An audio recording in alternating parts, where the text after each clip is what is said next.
We're going to kick off this track with our superstar session, which is The Future is Cross-Platform with Felix Thé from Unity Technologies. So let's welcome Felix. Hello, Kate. Hi, how are you? Good.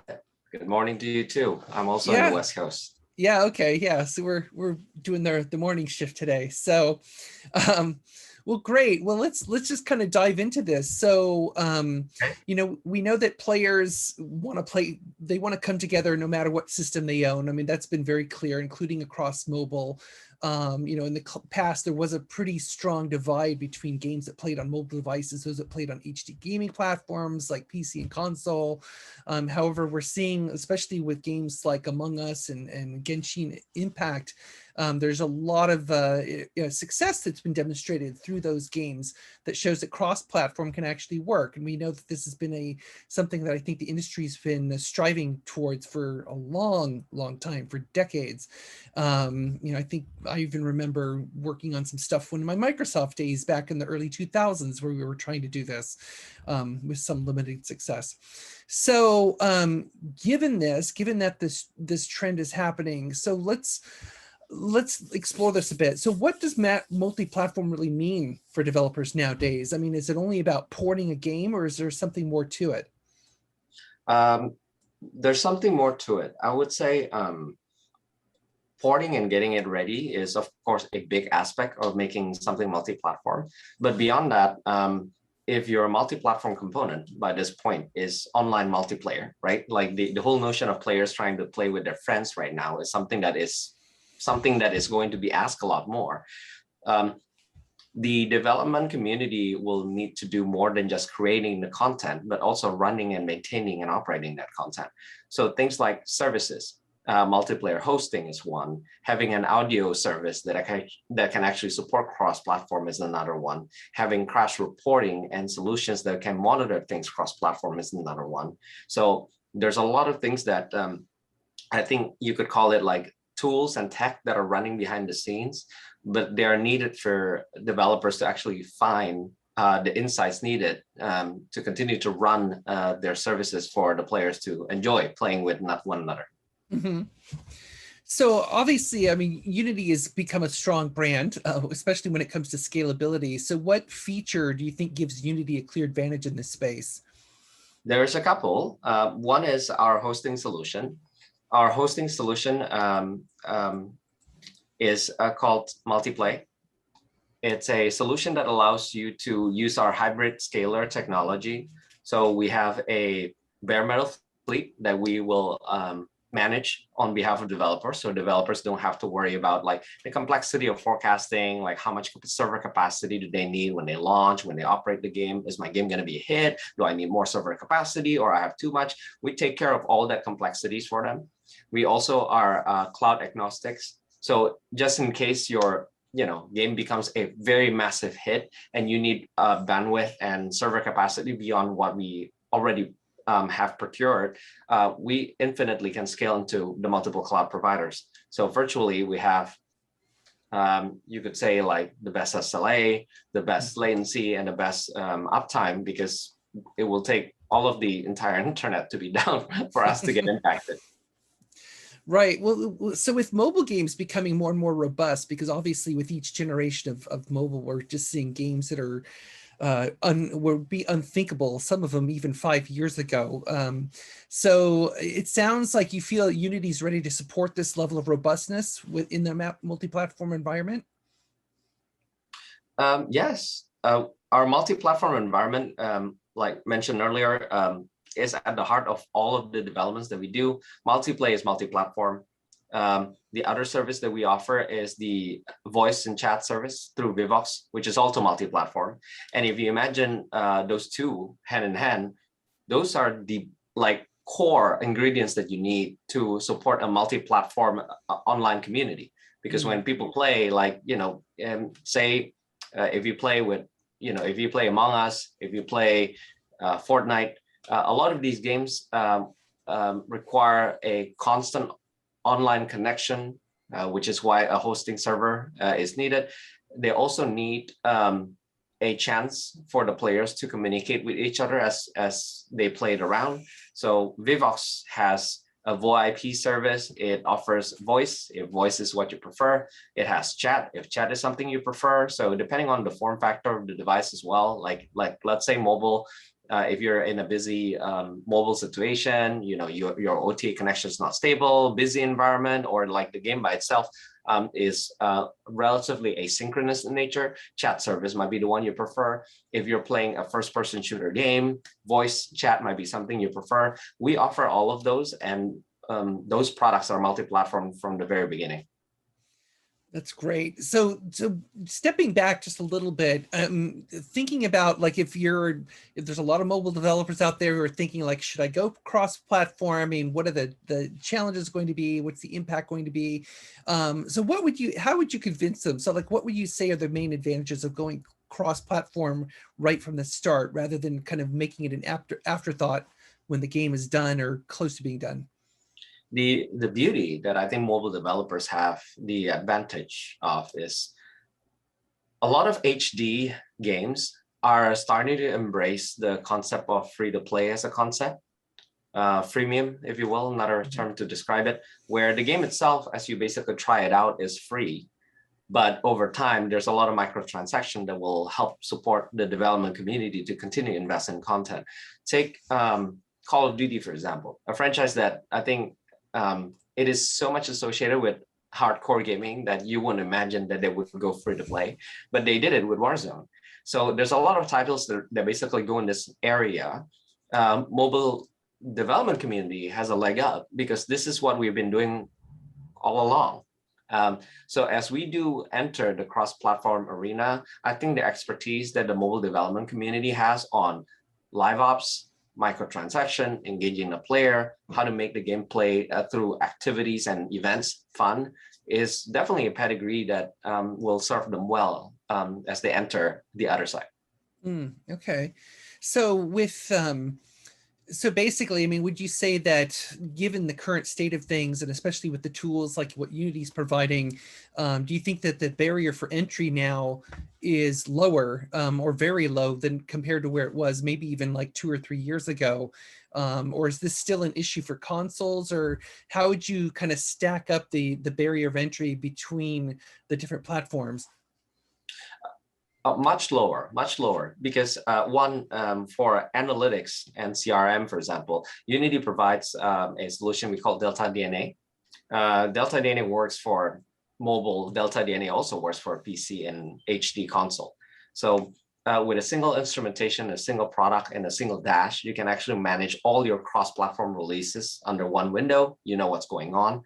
And let's not forget, if we go back into the heart of Unity, the whole notion of Unity is you only need to build it once, because we support 30, 40 platforms that you can basically release to. So if you have any interest in making anything for multi-platform, using a game engine like Unity will actually help you manage your technology stack a lot easier, because you don't actually have to worry about the different builds. The third example I would also give is certification process for even simple things like login. For Xbox, Nintendo Switch, PlayStation, they have different processes on how you can get certified. Unity has a login identity solution that we're working on that will allow you to basically not worry about such certification process. So we are we have technologies like the engine, Delta DNA, Multiplay, and Vivox that are already multi-platform, and it's meant to make the development communities work easy. So they need to only build it once, instrument it once, and it just works across. But Unity is also evolving with additional need that over time development community will want to have, such as identity, to help make things even more easier over time. That's great. With the with the impact of COVID, I mean, obviously that's got a lot of developers thinking a bit differently about their games and about releasing, and especially about cross-platform as another solution, because we've seen that the social aspects within games were particularly emphasized during COVID. That having those social, basically the regime of all the social interactions that you would want, and especially across platform, because you don't want people to feel isolated just because of the device they use. So do you think that potentially like because that the social component of that, having like these split communities, like, Call of Duty players on Xbox, Call of Duty players on PlayStation, Call of Duty players on, different phones and whatnot. Do you think that this is going to be a way, cross-platform is a way to tackle the social elements, that we're finally going to break through that barrier? Because obviously from the player side, that's one of the biggest complaints we hear. It's like, I cannot play with my friends, and I cannot afford to go buy the platform that they have. So what do you think about that in terms of the social impact? I think at the end of the day, to your point, Kate, people want to play with friends. That's been a universal thing ever since the early form of gaming, like if you want to call it modern gaming, like board games, has been invented. Like you gather together in your friend's house, you play together in a single common board game, because it's not really just a game that actually incites this dopamine, this fun, but it's the laughter, the experiences, or the challenges that you experience with people and people you want to spend time with. So one thing that I feel is going to happen over time is just generally in the grand scheme of things, there's going to be a continued pressure for games to be made available cross-platform. And the continued pressure is happening on all fronts, like on the platform side for things to be open, on the development community for giving more options for players to connect with their friends, regardless of which console or device they have. With both of those continuing, again, I think the challenge that the development community will need to solve is, how do I fulfill that need without actually increasing the amount of development burden and maintenance burden on my technology stack and my game stack? Yeah, of course. Yeah, that's going to be some decisions going to have to be weigh some priorities there. One thing I'm curious about, have you happened to see so far whether or not there's been any particular regional emphasis on going cross-platform? Like, is it a trend that you're seeing in one part of the world with developers versus another? Or do you think this is pretty universal? I haven't been able to single out any specific region. So I would say, I think in general, this is a global trend. There might be some regions that have a bit more nuanced distribution of platforms, right? Like, for example, Sony is a PlayStation is a pretty popular platform in general, but in Japan, they're definitely a lot more popular than Xbox. So that regional distribution might actually have a slightly different nuance on how the player community would require the cross-platform component. But that also depends if you're trying to release your game locally, I guess. So if you are a developer in Japan, let's say, I think the chances are you want to release that game globally across the globe. The same way that if you're a developer in North America, you're trying to release your game beyond North America. So as long as the word global is in your release plan, I think the cross-platform requirement is going to become a more and more need over time. So out of curiosity, I mean, are you able to tell us like how many developers are working with Unity right now? I'm curious, like, do you have a sense of like how many are creating a multi-platform game at the moment? Like maybe just as a general percentage or anything like that? I don't have the number right in front of me. I can tell you that Unity is the predominant mobile gaming choice. As well as overall across HD, PC, and mobile.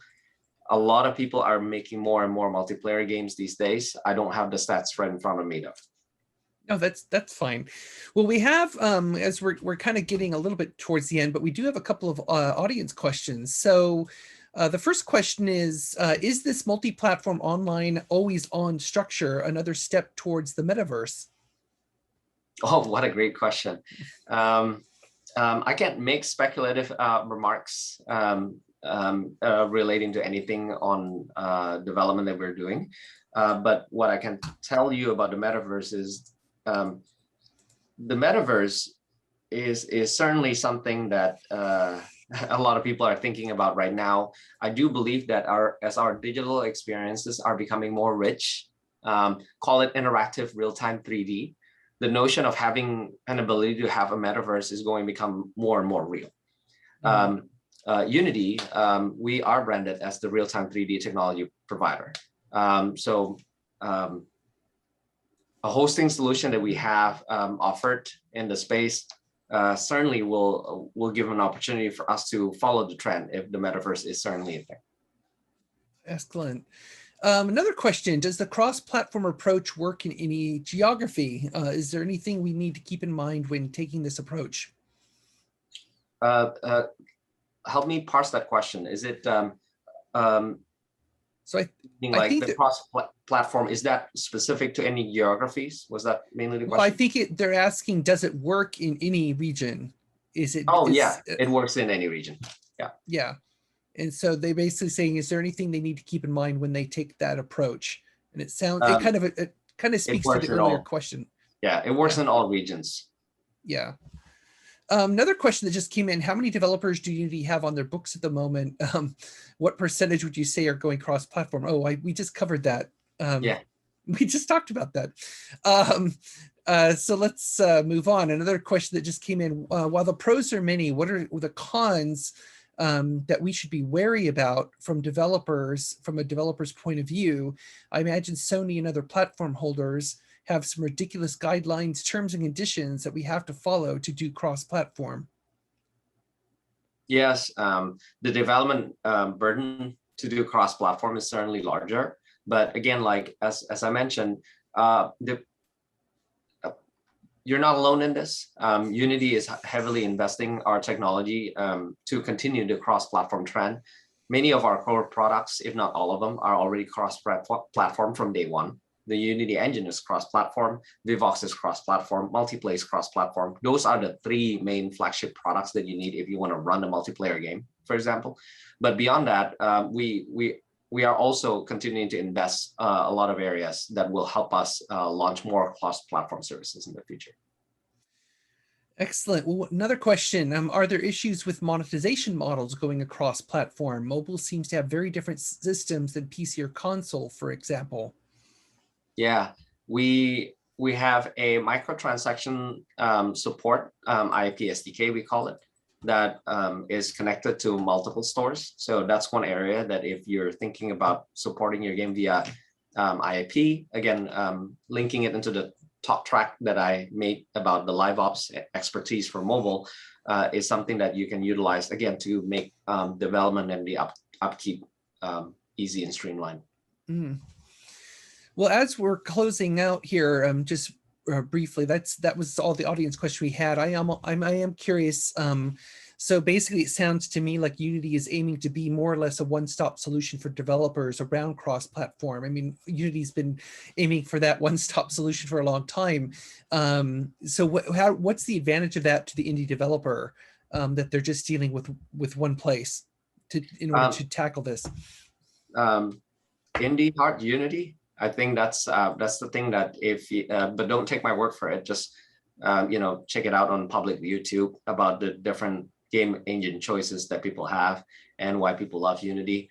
I mean, there's one element about the fact that we use C# that people love because I think it's a bit more bounded, it's a bit more supported.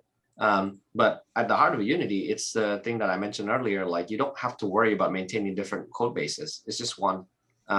Especially as an indie community, I'm assuming like you want, if you're talking about mobile, you want to support both iOS and Android.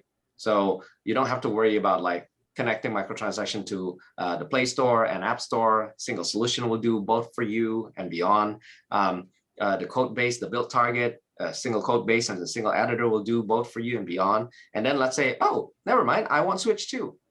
You don't have to change anything. It's just checkboxes to include that platform. So Unity is made for the indie community to be able to extend their development power. So, you can punch above your weight.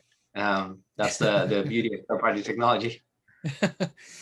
Well, just as we're closing out here, we just had another question come in right now. So they say they missed the start, but sorry if you covered this, but what is the current gold standard for a cross-platform game? Fortnite and Among Us are obvious, I guess, but are there any other specific titles that you would highlight as being great examples to look at and to study, especially indie titles? Indie titles. I would say Among Us is a good one. I believe Fall Guys is another from Mediatonic is another good title to look at.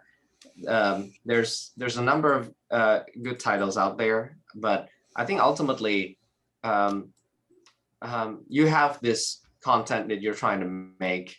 The gameplay aspect, of course, is something that every single game developer will need to design on their own. And that's something where I think looking at multiplayer titles, game reviews by players, ratings, and all that will help you. But as far as the tech stack, I would recommend, like, there's a lot of samples, tutorials, and things that are made available by Unity if you want to actually think about making your multiplayer title. So beyond just the game design, how do I do this? Unity published this a concept game because it's not really a game, it's really a tutorial game called Boss Room. You can pick your role-playing character, which one you want. You can play with your friends, and you can try to basically just beat the boss. But by playing it and then trying to decipher and peel the onion on the technology being used, they can really get you help. They can really help you get started on making your multiplayer game. Excellent. Well, with that, we're going to close out this session. So thank you very much. Been really insightful. Thank you so much for your time, Kate. Yeah, take care. All right. Take care.